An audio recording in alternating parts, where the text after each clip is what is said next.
There's the obvious that tariffs may be changing the price that we pay for our goods that we need to sell to our growers and to fit into our programs. So to me, that's an obvious, duh. Where it's really, I think, going to affect ag retail and farmers and other people is that it takes away our markets.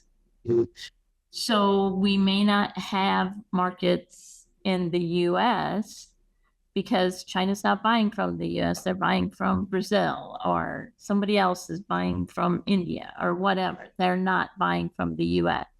And so we continue to produce a large crop.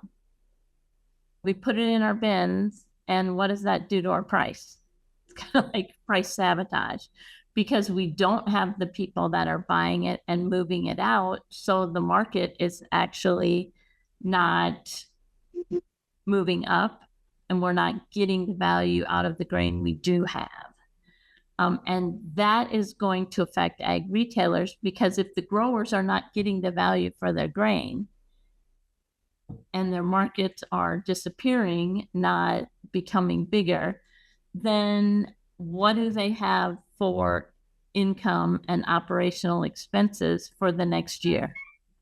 So I think retailers, this last year we felt it a little bit, not a whole lot. I think next year we're going to feel it a lot more, is what actually is the value of our crops. And us doing a great job is probably devaluing our crops because the tariffs are politically changing the landscape for us to be able to sell into different markets.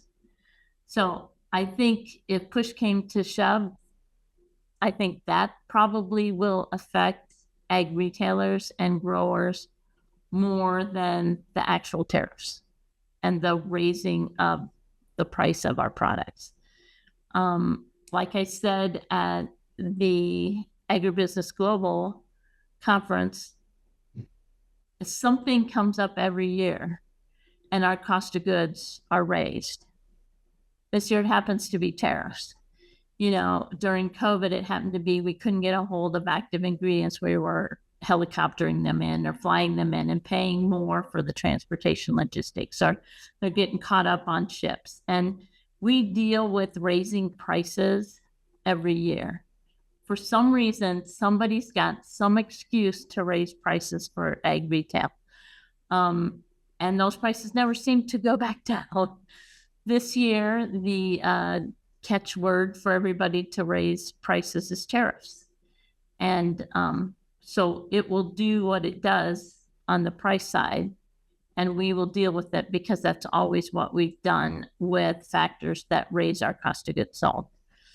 But when we start eliminating markets and we don't have a market to sell our grain into, we're our own worst enemy.